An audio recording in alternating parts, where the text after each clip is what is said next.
Assalamualaikum warahmatullahi wabarakatuh. Kepada yang terhormat dosen pengampu mata kuliah studi Quran Hadis, Bapak Zainul Muttaqin MH, dan semua teman-teman yang berbahagia. Kami dari kelompok 9 akan mempresentasikan tentang pembagian hadis berdasarkan kualitas. Sebelum itu, izinkan kami memperkenalkan diri. Yang pertama ada Lilis Mailan Purwaning Tias dengan NIM 126-101-211-042. Yang kedua, Listia Koirunisa dengan NIM 126-101-211-043. Yang ketiga, Lucianing Tias dengan NIM 126-101-211-044. Dan yang terakhir ada Roju Muhammad Jauharul Alwi dengan NIM 126-101-211-047. Yang pertama, saya akan menjelaskan tentang pengertian hadis sahih. Menurut pendapat para ulama, diantaranya yaitu yang pertama, menurut Ibnu Salah, hadis sahih adalah hadis yang musnad, yang sanadnya bersambung, diceritakan oleh orang-orang yang adil dan dobit sampai akhir, tidak ada syadz dan tidak berilat. Yang kedua, menurut Mahmud At-Tahan dalam kitab Tafsir fi Mustalahi Al-Hadis mendefinisikan hadis yang bersambung sanadnya diriwayatkan oleh orang yang adil dan sempurna kedobitannya di semua tingkatan sanad, tidak syadz dan tidak berilat. Yang ketiga, menurut Imam Nabawi, hadis sahih adalah hadis yang sanadnya bersambung, rawi-rawinya adil dan dobit, tidak syadz dan tidak berilat. Dan yang terakhir, menurut Muhammad Ajar Al-Khatib, hadis sahih adalah hadis yang sanadnya bersambung, diriwayatkan oleh orang-orang yang sikot atau adil dan dobit dari permulaan sampai akhir, tidak syadz dan tidak berilat. Syarat-syarat hadis sahih. Berdasarkan beberapa definisi muhaddisin, suatu hadis dikategorikan dalam hadis sahih jika telah memenuhi syarat, yaitu sanadnya bersambung, riwayatannya adil, rawinya kuat hafalannya, tidak syadz dan tidak berilat. Adapun yang harus dipenuhi oleh hadis sahih sebagai berikut: A. Berkenaan dengan sanad, B. Berkenaan dengan matan. Macam-macam hadis sahih. Hadis sahih li dzatihi. Hadis yang sanadnya bersambung diriwayatkan oleh rijal al-hadis yang adil dan sempurna kedabitannya di setiap tingkatan sanad, tidak terdapat syadz dan tidak berilat. Hadis sahih li ghairi. Menurut jamhur ahli hadis, definisi hadis sahih li ghairi adalah hadis hasan jika ada hadis yang sama dengan sanad yang berbeda yang bisa menguatkan syarat derajat hadisnya sama atau lebih sihah. Dinamakan hadis sahih li ghairi karena hadis ini sebenarnya tidak sahih, tetapi naik derajat menjadi sahih karena ada hadis yang lain yang menguatkan. Pengertian hadis hasan. Beberapa ulama berbeda pendapat dalam mendefinisikan hadis hasan. Di antaranya sebagai berikut. 1. Menurut pendapat Al-Kitabi, hadis hasan adalah hadis yang diketahui sumbernya, periwayatan-periwayatannya diterima oleh kebanyakan ulama, dan matan hadisnya digunakan oleh umumnya ahli fikih.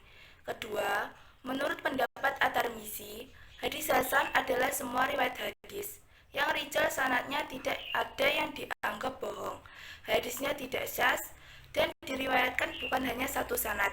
Ketiga, pendapat yang paling rajih adalah pendapat Ibnu Hajar Al-Asqalani, yaitu hadis ahad yang diriwayatkan oleh orang yang adil dan lebih ringan kedabitan rijalnya jika dibanding dengan rijal al-hadis sahih, sanadnya bersambung dan tidak catat serta tidak syadz. Macam-macam hadis hasan ada dua, yaitu hadis hasan li dzatihi dan hadis hasan li ghairihi. Hadis hasan li dzatihi adalah hadis yang sanadnya bersambung, diriwayatkan oleh rijal al-hadis yang adil, tetapi kurang sempurna kedobitannya, tidak bertentangan dengan hadis yang diriwayatkan oleh rijal yang lebih sikok, serta tidak ada cacat yang menyebabkan turunnya derajat hadis. Contoh hadisnya adalah hadasana Qutaibahu hadasana Ja'far bin Sulaiman ad-Dubai. Yang digarisbawahi adalah Ja'far bin Sulaiman ad-Dubai. Hadis ini hasan karena sanadnya bersambung, tidak ada cacat, tidak syadz, Semua rijalnya adil dan dobit. Hanya saja Ja'far bin Sulaiman ad-Dubai lebih ringan adobitannya dibandingkan rijal al-hadis sahih. Selanjutnya, hadis hasan li ghairihi adalah hadis dhaif yang ringan dhaifannya. Didukung oleh periwayatan yang lain, jika ada hadis yang semakna dengan sanad yang berbeda, maka hadis dhaif tersebut naik derajat menjadi hadis hasan li ghairihi. Selanjutnya ada hadis dhaif. Hadis dhaif secara bahasa artinya lemah. Secara istilah, hadis yang kehilangan satu syarat atau lebih dari syarat-syarat hadis sahih atau hadis hasan. Hadis dhaif merupakan hadis yang salah satu syarat atau lebih dari persyaratan-persyaratan hadis sahih atau hadis hasan tidak terpenuhi. Sebab-sebab hadis dhaif tidak dapat dijadikan dasar atau hujjah karena pertama, faktor sanad. Faktor sanad yaitu adanya cacat pada periwayat, baik pada aspek keadilannya atau kekuatan hafalan-hafalannya.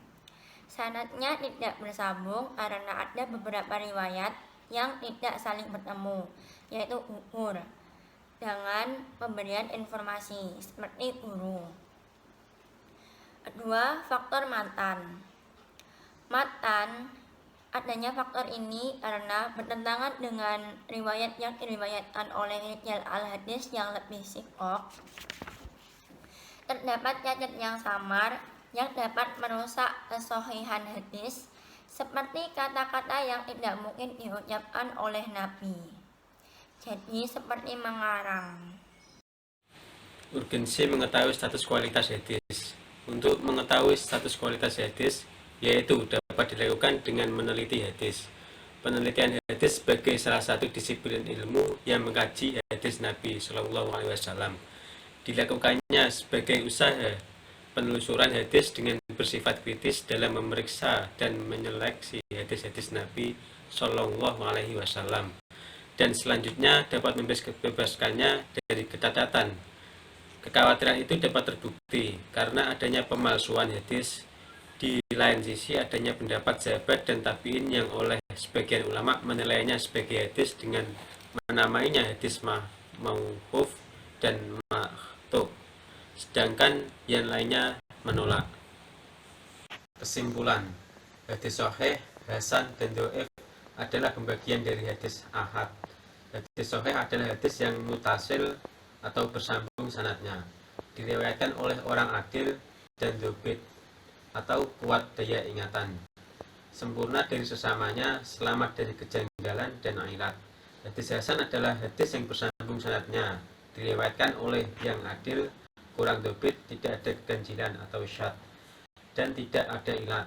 Dan hadis dhaif adalah hadis yang di dalamnya tidak terdapat syarat-syarat hadis sahih dan hadis hasan.